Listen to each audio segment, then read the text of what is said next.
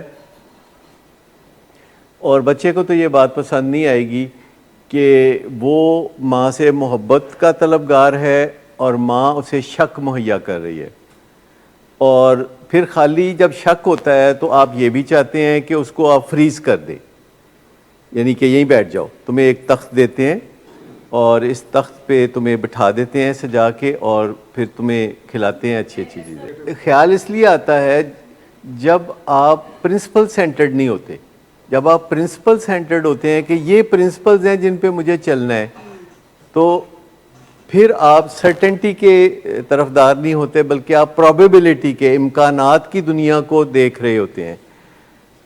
دیکھیے گھر سے انسان نکلتا ہے، سڑک پہ جاتا ہے، تو روز لاہور میں سڑکوں پہ حادثے عام بات ہے، لیکن روز لوگ گھروں سے اپنی گاڑیوں میں نکلتے ہیں اور وہ کوشش کرتے ہیں کہ ٹریفک میں اپنی گاڑی کو اچھے طریقے سے چلائیں اور اپنی توجہ سڑک پہ رکھیں اور سگنل کی پابندی کریں، ٹریفک قوانین کی پابندی کریں۔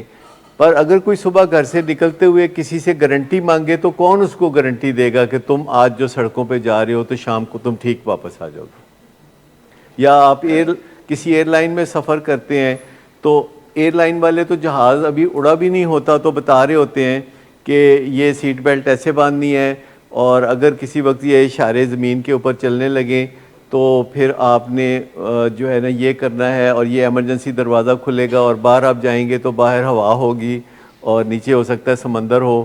تو یہ ساری باتیں وہ کر رہے ہوتے ہیں نا، پر ایسی باتیں وہ اس لیے نہیں کر رہے ہوتے کہ آپ ڈر جائیں یا آپ تکلیف میں ہوں یا آپ بے چینی میں ہوں۔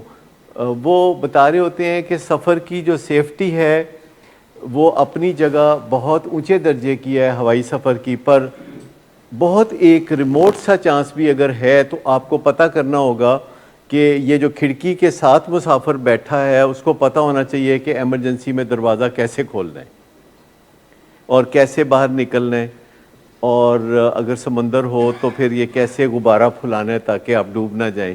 تو یہ باتیں ساری کی ساری بے چینی پیدا کرنے والی ہیں نا، لیکن جب آپ کسی پیارے کی بیماری سے شفا یابی کی بات کر رہے ہوتے ہیں جو کہ نشے کی بیماری ہے، بڑی ڈیوسٹیٹنگ بیماری ہے، پر اور بہت ساری بیماریاں ہیں جو کہ اس سے زیادہ ڈیوسٹیٹنگ ہیں یا اس سے کم ڈیوسٹیٹنگ ہے، جیسے کہ ڈائبٹیز ہے یا بلڈ پریشر اور دل کی بیماری ہے یا کینسر کی بیماری ہے۔ تو اگر آپ دیکھیں تو نشے کی بیماری ہم سے کو بہت زیادہ تقاضے نہیں کرتے، ایکچولی جتنے کے تقاضے نشے کی بیماری ہم سے کرتی ہے ہم ان کو بھی ماننے کے لیے تیار نہیں، کیونکہ ہم نشے کی بیماری کو ہی ماننے کے لیے تیار نہیں۔ جب جسم کے اندر ایک خرابی پیدا ہوتی ہے تو نشے کی بیماری کا آغاز ہوتا ہے، جس میں نشے کے زہریلے مادے بننے شروع ہو جاتے ہیں اور نشہ جلدی سے ہی اثر کھو دیتا ہے، اور جیسے پہلے اثر کرتا تھا اب نہیں کرتا، اور ہمیں کوفت ہونے لگتی ہے، اور اس کوفت کو دور کرنے کے لیے ہم اور نشہ کرتے ہیں۔ تو نشے کی بیماری ایک بہت گمبھیر جسمانی بیماری ہے ڈائبٹیز کی طرح، جس کے پھر اثرات دماغ پہ ہوتے ہیں، اور پھر اس کے اثرات جو ہے ہمارے ارد گرد کے لوگوں تک پہنچتے ہیں، پھر بڑا فساد ہوتا ہے، پھر بڑا لڑائی جھگڑا ہوتا ہے، پھر بڑا دنگا ہوتا ہے۔ اور اس بیماری کا جو علاج ہے وہ بڑا سادہ سا ہے کہ آپ نے نشہ چھوڑنا ہے، اور آپ کو اگر نشہ چھوڑنے سے بے چینی ہوتی ہے تو آپ نے سکون کی تربیت حاصل کرنی ہے۔ اگر نشہ چھوڑنے سے آپ کو ڈپریشن ہوتی ہے تو آپ نے پھر اپنی ڈپریشن کو دور کرنے کے طریقے سیکھنے ہیں، اور اگر آپ کا دل اداس ناراض رہتا ہے تو آپ کو کاؤنسلنگ میں آنا ہے، اگر آپ کو معاشرے کو فیس کرنے میں دشواریاں ہیں، شیم فیل ہوتی ہے تو آپ نے اس سے نجات پانی ہے۔ تو یہ سارے کام بہت آسانی سے ہو سکتے ہیں، اور دنیا میں یہ کام بہت آسانی سے ہو رہے ہیں، لیکن گریسفلی کا لفظ ایک کی ورڈ ہے کہ گریسفلی آپ نے اس بے یقینی کی کیفیت کو قبول کر لینا ہے کہ یہ ایسا ہو سکتا ہے۔ کیونکہ دیکھیے ہم سب اس دنیا میں زندگی گزارتے ہیں تو بے شمار چیزیں ہیں جس میں ہمارا دل گارنٹی مانگتا ہے، پر گارنٹی ملتی کوئی نہیں۔ ہم سفر کرنا چاہتے ہیں تو دل گارنٹی مانگتا ہے، وہ کہتے ہیں انشورنس تو کر سکتے ہیں، گارنٹی کوئی نہیں دے سکتے۔ اور جب ہم ایک دفعہ گارنٹی مانگنا چھوڑ دیتے ہیں اور گریسفلی چیزوں کو ایکسیپٹ کرنے لگتے ہیں تو اس سے فائدہ ہوتا ہے. اگر ہمارے دل میں کوئی خدشہ ہو اور ہم اسی کے اوپر ڈویل کرتے رہیں, یعنی اسی کے بارے میں سوچتے رہیں, تو سائنسدان کہتے ہیں کہ زیادہ امکان ہے کہ آپ کا جو خدشہ ہے وہ صحیح ہو جائے گا. یہ وہ کہتے ہیں کہ اگر آپ سوچتے ہیں کہ something can go wrong it will, Murphy's law. وہ اس وجہ سے کہ آپ کے ماسٹر مائنڈ میں اور برین میں ایک سٹرگل ہے جو آپ کو جیتنے کی ضرورت ہے. یعنی آپ کا جو ماسٹر مائنڈ ہے وہ ماسٹر مائنڈ اس لیے کہلاتا ہے کہ وہ مالک ہے, ماسٹر ہے, اور جو برین ہے وہ ایک آپ کا آرگن ہے. جیسے دل ایک آرگن ہے, جیسے بازو آپ کے, جیسے مسلز آپ کے, جیسے آپ کے پھیپھڑے یا آپ کا معدہ. لیکن جب ہمارا برین جو ہے ریورس گیئر لگا دیتا ہے اور ماسٹر مائنڈ کو انفلوئنس کرنا شروع کر دیتا ہے, رات کے 1 بجے آپ سونے کے لیے تیار ہیں یا آپ سوئی ہوئی تھی اور آنکھ کھلی اور آپ کو ایسی باتیں یاد آنے لگی اپنے بیٹے کے بارے میں یا کوئی زندگی کے بارے میں جو کہ ڈیفینیٹلی امپورٹنٹ باتیں ہیں, لیکن ان کو رات کے 1:30 بجے نیند خراب کر کے سوچنے سے بہتر یہ ہے کہ آپ دن میں کوئی وقت مقرر کر لیں اور 2 وقت مقرر کر لیں اور اپنے اس خصوصی مسئلے کو جو آپ کے بیٹے کی بحالی سے یا زندگی سے متعلق ہو سکتا ہے اس کو پراپر ٹائم ایڈوانس میں دے دیں. اگر آپ نے کسی کا ادھار دینا ہو اور آپ قسط وار ادائیگی کر رہے ہوں تو آپ ہر قسط باقاعدگی سے دے رہے ہوں تو اس بات کا امکان ہے کہ وہ آپ کے گھر کی دستک بجے گی کبھی. اگر آپ اپنی قسطیں صحیح ادا کر رہے ہیں تو دستک نہیں ہوگی آپ کے دروازے پہ. لیکن اگر آپ نے کسی کا ادھار دینا ہے اور آپ وعدے پہ وعدے کرتے ہیں اور ادھار چکاتے نہیں ہیں تو وہ بندہ پھر کس وقت آپ کے گھر دستک دے گا؟ وہ ایسے وقت میں دستک دے گا جب آپ گھر پہ پائے جاتے ہو, یعنی سویرے 5 بجے آ جائے گا وہ بندہ. عموماً ایسے جنہوں نے باقی اپنا ادھار واپس لینا ہوتا ہے وہ سویرے 5 بجے لوگوں کے گھر میں دستک دیتے ہیں. ان کو پتہ ہوتا ہے کہ اس وقت زیادہ تر لوگ گھر پہ پائے جائیں گے. تو آپ کبھی یہ کر کے تو دیکھیے کہ اپنے ضروری امور کے لیے ایک ڈیڈیکیٹڈ ٹائم رکھیں. نشہ کرنا اور بات ہے, نشے کی بیماری بالکل اور بات ہے. نشہ کرنے کا مطلب یہ ہے کہ آپ کا جسم اگر صحت مند ہے اور آپ نشہ کر رہے ہیں تو اس کو نشہ کرنا کہیں گے. لیکن اگر آپ کا جسم نشے کے کیمیکل سے ہیلدی طریقوں سے ڈیل نہیں کر سکتا اور زہریلے مادے بنا رہا ہے تو پھر اسے ہم نشہ کرنا نہیں کہیں گے, بلکہ یہ بات آگے بڑھ چکی ہے. لمیٹڈ اختیار ہے. مجھے بتائیے کہ آپ کو کبھی تجربہ ہوا کہ آپ نے اپنا وزن کم کرنا چاہا اور فیصلہ کیا کہ اب آپ زیادہ نہیں کھائیں گے, اب آپ پراٹھے نہیں کھائیں گے, اور پھر پہلی فرصت میں آپ نے پراٹھے کھائے؟ ٹھیک ہو جاتا ہے نا, ایسا ہو جاتا ہے. آپ نے سوچا کہ کل سویر تو صبح اٹھ کے واک کریں گے, تو سویرے پہلے نماز پڑھیں گے 5 بجے, تو پھر بعد چ واک کریں گے, تو سویرے نہ اٹھے تو نہ نماز پڑھی تو نہ واک کی. تو ہمارا جو اختیار ہے وہ کئی دفعہ ہمیں نظر آتا ہے, کئی دفعہ ہمارا اختیار ہمیں نظر نہیں آتا. اور ایک ہی سچویشن میں یا ایک ہی معاملے میں کبھی ہمارا بس چلتا ہے, کبھی ہمارا بس نہیں چلتا. اور اپنی ول پاور کو بہتر بنانے کی ٹریننگ بھی ہوتی ہے. اگر آپ اپنی ول پاور کو بہتر بنائیں تو اس کو پھر ول پاور نہیں کہتے, اس کو ایجنسی کہتے ہیں. ایجنسی ایک انگریزی کا لفظ ہے جو آپ سنا ہوا ہے, ایجنٹ یا ایجنسی.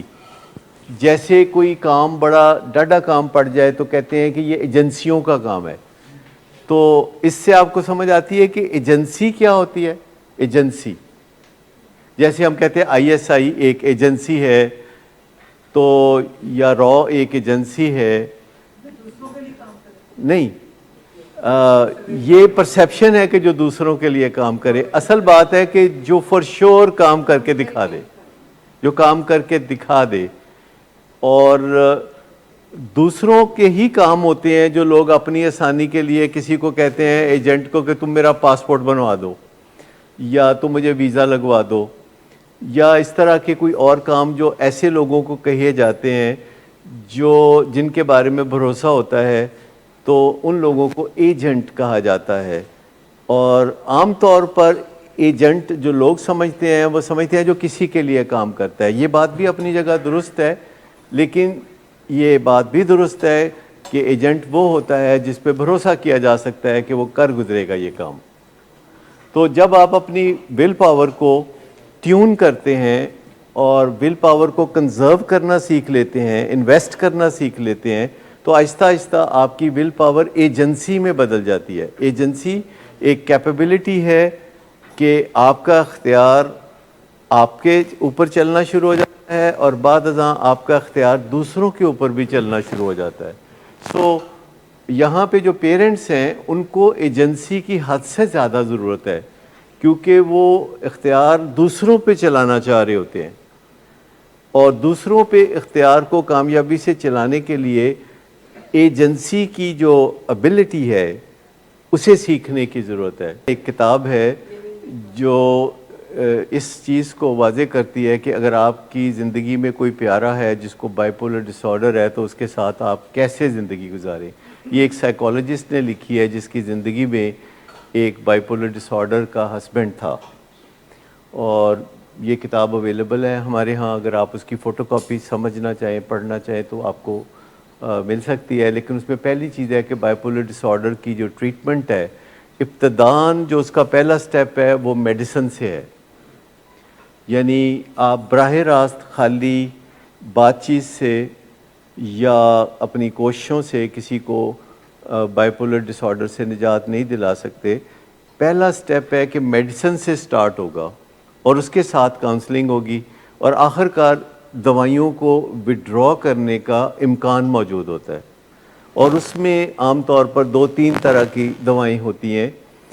ایک دوا ہوتی ہے جو کہ عام طور پر پیشنٹ کے رویوں کو، جو فوری رویے ہیں جیسے ایگریشن ہے، ان پہ قابو پانے کے لیے، یا جو وزڈم اگر لیک کر رہی ہے، گرینڈیوسٹی ہے، اپنے جو ہمت ہے اس سے بڑے کاموں میں بندہ ہاتھ ڈال رہا ہے، تو ان چیزوں کو درست کرنے کے لیے عام طور پر جو دوائی دی جاتی ہے وہ ڈوپامین بلاکرز ہیں، جیسے کہ رسپرڈال، آپ سب ماشاءاللہ بہت اچھی طرح جانتے ہیں۔ ہاں، تو رسپرڈال یا اس طرح کی کوئی 40 دوائیاں اور ہیں جو اس لیے دی جاتی ہیں کہ آپ کی وزڈم فوری طور پر بحال ہو جائے، کیونکہ وزڈم کمپرومائز ہوئی ہوتی ہے، اور اس کو فوری طور پر بحال کرنے کے لیے یہ رسپرڈال بڑی لاجواب دوا ہے۔ پھر اس میں ایک موڈ سٹیبلائزر ہے کہ جو موڈ کو گرینڈیوسٹی کی طرف نہیں جانے دیتی، ہائی انرجی کی طرف نہیں جانے دیتی، اور اس دوائی سے بھی آپ واقف ہیں، وہ ایپیوال ہے، جو کہ آپ کو اتنا تنگ نہیں کرتی، سمٹم نہیں دیتی، اور موڈ کو سٹیڈی رکھتی ہے۔ لیکن جو ڈائگنوسٹک ہے، جو کہ بنیادی جڑ کو درست کرنا شروع کرتی ہے دوا، وہ لیتھیم کاربونیٹ ہے، جو آپ شاید نیورولتھ کے نام سے جانتے ہیں۔ تو ان دوائیوں کو موروں کی طرح آگے پیچھے بڑھاتے ہیں، جیسے مہرے ہوتے ہیں نا، ایک پہلے 2-3 مہرے آگے بڑھاتے ہیں، پھر ایک کو پیچھے کرتے ہیں، پھر ایک کو آگے کرتے ہیں۔ تو آپ میں سے ضرور کسی نے آبزرو کیا ہوگا کہ ہم کبھی کسی دوائی کو پیچھے، کبھی کسی دوائی کو آگے کر رہے ہوتے ہیں، جس سے مقصد یہ ہوتا ہے کہ آپ کی ایک متوازن شخصیت ابھر کے سامنے آ جائے۔ جب اوور آل ٹریٹمنٹ ہو رہی ہوتی ہے تو ہمارے پیشنٹس میں کبھی کبھی بڑا حیران ہوتا ہوں کہ ان کی لرننگ اتنی تیز ہو جاتی ہے کہ یہ واپس ہم ان سے سیکھنے لگتے ہیں، وہ اپنی ترکیبیں نکالتے ہیں اپنی امپلسیویٹی کو قابو پانے کے لیے۔ اور سب سے بڑی بات ہے کہ ہمیں مریضوں کے بارے میں یہ نہیں سوچنا چاہیے کہ یہ کوئی بدنیتے ہیں۔ سب سے زیادہ جو یہ سوچ ہوتی ہے نا گھر والوں کی کہ ہے بدنیتے نے، اور یہ سوچ ہوتی ہے نا کہ انہوں نے نہیں سدھرنا پر اسی سدھارنا ہے، یہ ساری سوچیں سیلف ڈیفیٹنگ ہے۔ اصل بات یہ ہے کہ ہم انہیں سدھارنا چاہتے ہیں پر یہ سدھرنا چاہتے ہیں، اگرچہ یہ اوپر سے کچھ نہ کچھ الٹی سیدھی باتیں بولتے ہیں جو کہ قابل یقین نہیں ہے۔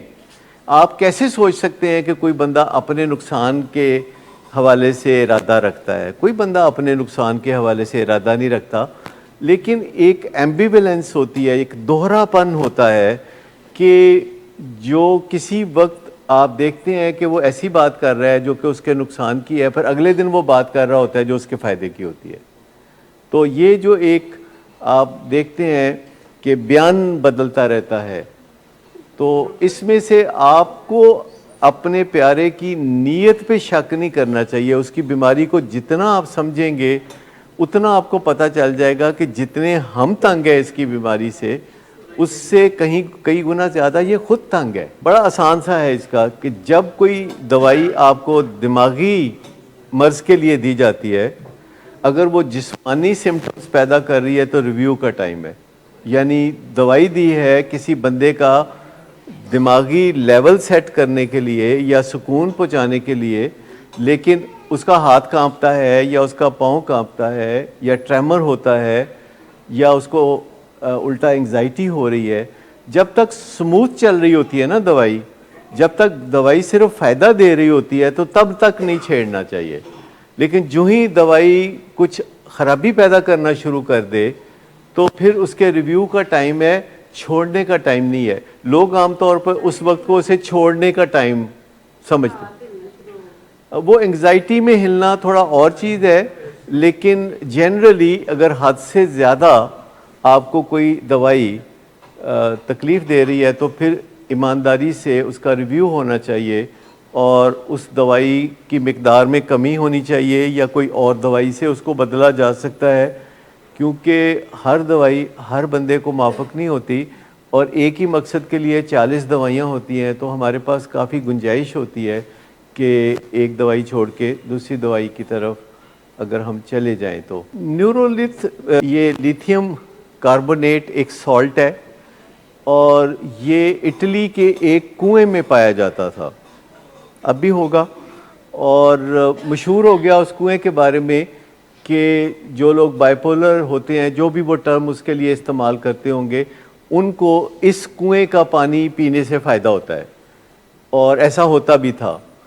تو دور دور سے لوگوں نے فرمائشیں کرنا شروع کر دی اپنے آنے جانے والوں کو کہ بھی واپسی پہ ہمارے لیے وہ پانی لیتے آئیے گا, اور وہ پانی جو مریض پیتے تھے تو ان کو اس سے فائدہ ہوتا تھا.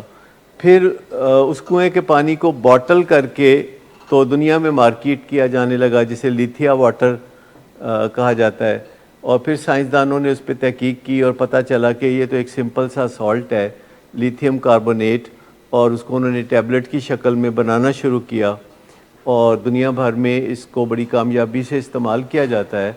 اور یہ جو لیتھیم کاربونیٹ ہے, اس میں ایک پرابلم ہے کہ یہ سارے کا سارا ہضم نہیں ہوتا, اس کا کچھ حصہ سٹول کے ساتھ ضائع ہوتا ہے, جو کہ کچھ لوگوں میں زیادہ ضائع ہوتا ہے اور کچھ لوگوں میں کم ضائع ہوتا ہے.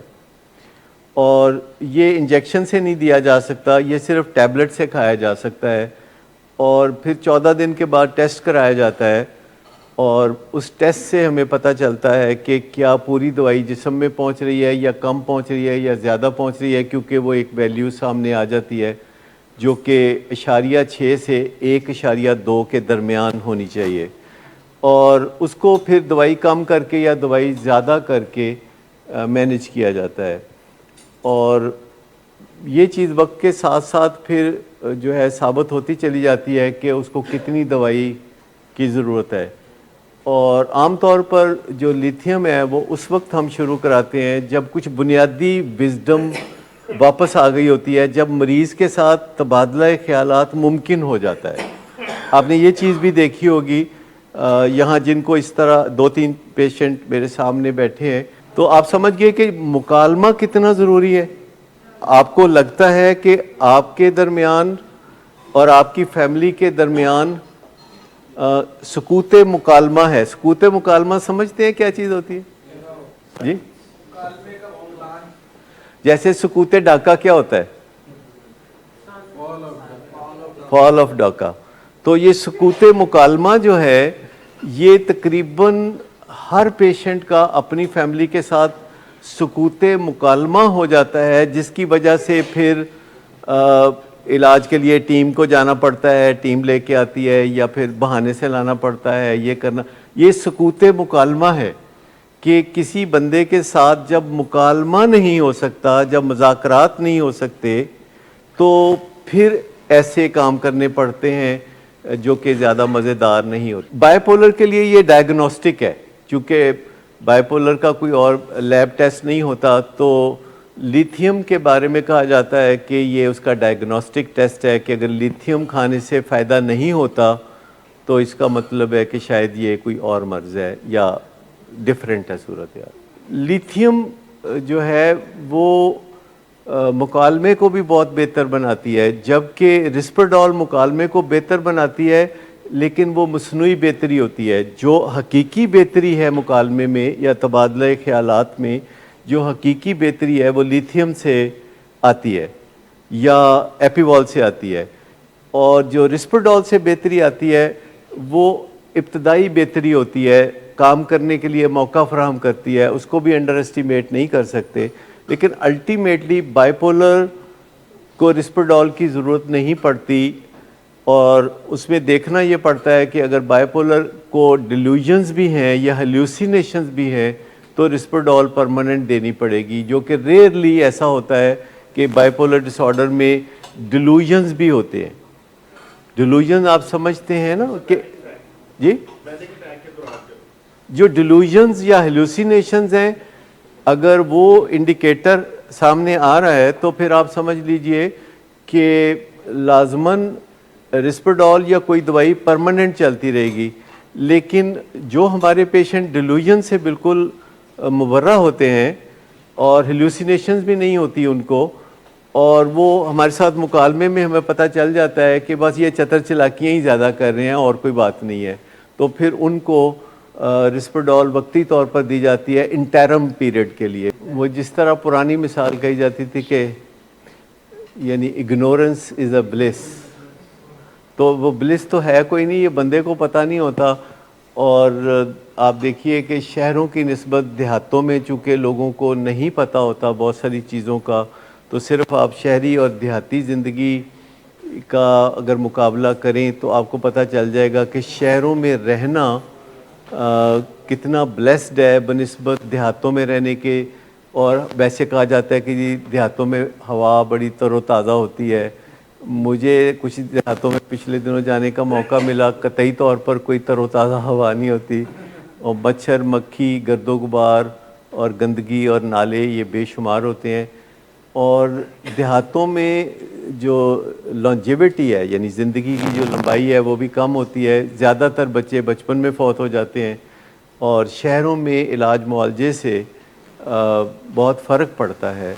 اور ہمارا ایک گارڈ ہے جو یا اور بھی جو ملازم ہے، تو وہ جو گھریلو ملازم ہے تو وہ کوئی نہ کوئی چھٹی مانگتے ہیں، تو وہ یہ کہتے تھے کہ جی وہ میرا فلاں رشتہ دار فوت ہو گیا ہے یا کوئی بھتیجا یا بھتیجی فوت ہو گئی ہے. تو میں کہتا تھا پتہ نہیں چھٹی کے لیے یہ بندے مارتے رہتے ہیں. تو پھر میں نے اس پہ باقاعدہ ریسرچ کی تو مجھے پتہ چلا نہیں، واقعی ان کے ہاں دیہاتوں میں یہ جو بچوں کا فوت ہو جانا بیماریوں سے یہ شہروں کی نسبت بہت زیادہ ہے. اور صرف شہروں میں رہنا ایک بہت بڑی بلیسنگ ہے، خاص طور پر اگر آپ لاہور جیسے شہر میں رہتے ہیں.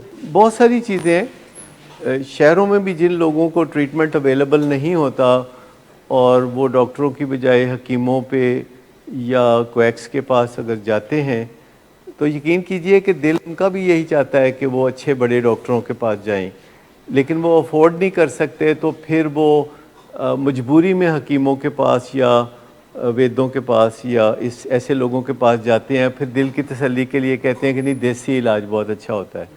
لیکن میں آپ کو بتاؤں کہ ہر بندے کا ویسے اصل میں جو دل چاہتا ہے وہ یہ چاہتا ہے کہ اس کو اچھے سے اچھا علاج میسر ہو. لیکن وہ جو انگور کھٹے ہیں والی بات بھی ذہن میں رکھنی چاہیے.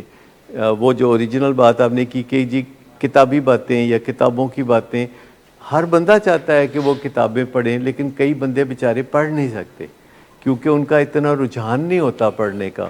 تو جب وہ پڑھ نہیں سکتے تو پھر وہ پڑھائی کے خلاف کوئی نہ کوئی بات کرتے ہیں. زندگی میں ہمیشہ یاد رکھیں کہ جو چیز بھی آپ کو چاہیے اس کے اسٹوڈنٹ بن جائیں. اگر آپ کو دولت چاہیے تو دولت کے اسٹوڈنٹ بن جائیں، اگر آپ کو عزت چاہیے تو عزت کے اسٹوڈنٹ بن جائیں, اگر ریکوری چاہیے, بحالی چاہیے, اس کے اسٹوڈنٹ بن جائیں, کیونکہ جس ڈائریکشن میں آپ اپنے آپ کو سٹیئر کرنا چاہتے ہیں اس ڈائریکشن میں جو سیکھنا ہے وہ ایک بہترین لائحہ عمل ہو سکتا ہے. اور آج آپ اتنے لکی ہیں کہ آپ اس ایج میں رہ رہے ہیں جس میں سیکھنے کے لیے کہیں جانے کی ضرورت نہیں, آپ کے پاس اسمارٹ فون ہے اور آپ اس میں ایک کویشچن لکھتے ہیں گوگل پہ اور یا یوٹیوب پہ کچھ لکھتے ہیں اور چند دن آپ پیچھے پڑ جاتے ہیں ایک چیز کو جاننے کے, تو ہفتے 10 دن میں آپ جیسا ماہر ہی کوئی نہیں ہوگا. لیکن جب میں آپ کی عمر کا تھا تو یہ سہولت حاصل نہیں تھی, یہ سہولت دستیاب نہیں تھی. آپ دستے نگر تھے کہ کسی سیانے سے پوچھیں گے, اگر اس کا دل چاہے گا تو وہ بتا دے گا, دل چاہے گا تو وہ ٹرخا دے گا, یا پھر آپ کوئی کتاب ڈھونڈیں گے اور اس میں آپ محنت کر کے پڑھیں گے. اور زیادہ تر موضوعات پہ کتابیں اویلیبل نہیں تھی.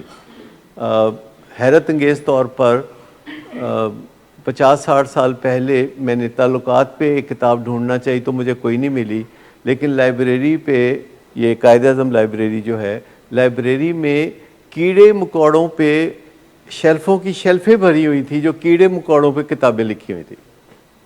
تو آپ سمجھیں کہ زیادہ تر اچھی کتابیں جو ہیومن سائیکالوجی میں آئی ہیں وہ پچھلے 50 سال میں آئی ہیں, اس سے بھی زیادہ اچھی کتابیں پچھلے 25 سال میں آئی ہیں, اور پچھلے 5 سال میں تو باکمال کتابیں آئی ہیں. کیونکہ اب جب بھی کوئی کتاب لکھتا ہے تو اس کو پتہ ہوتا ہے کہ اس کا مقابلہ انٹرنیٹ سے ہے, لہٰذا جو لوگ اب کتاب لکھتے ہیں وہ انٹرنیٹ سے کوئی زیادہ شاندار چیز اپنی کتاب میں ڈالتے ہیں تو وہ کتاب پھر پڑھی جاتی ہے. معاشرہ کچھ بھی کہتا رہتا ہے, معاشرہ تو کئی بہت اچھی باتوں کو یہ کہہ کے تو ڈسمس کر دیتا ہے کہ یہ تو کتابی باتیں ہیں.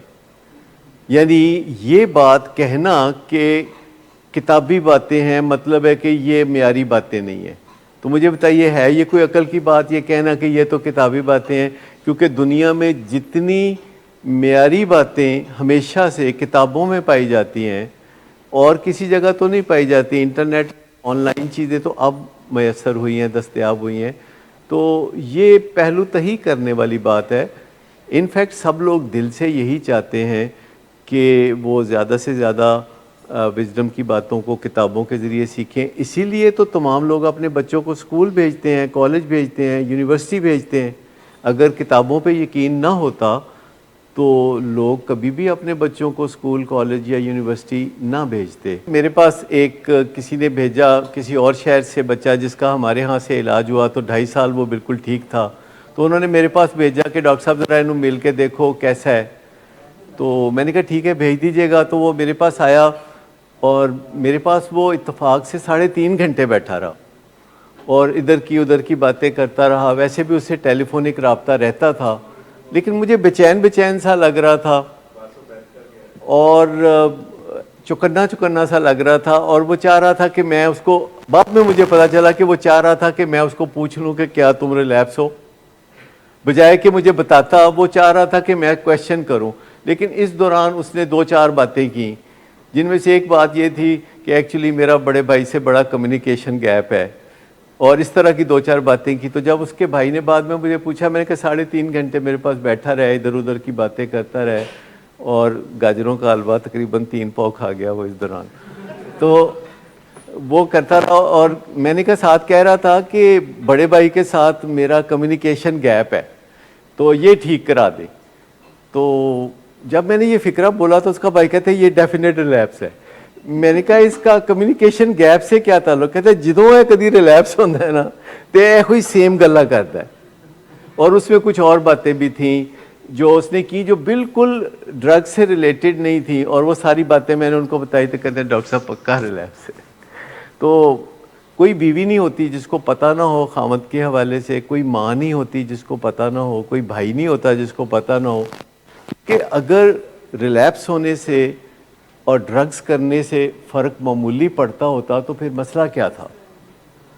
جب بندہ ڈرگز کر لیتا ہے نہ اس کی آواز وہ رہتی, نہ اس کا جو باڈی لینگویج وہ رہتی ہے, نہ الفاظ وہ رہتے ہیں, وہ سب کچھ ہی بدل جاتا ہے.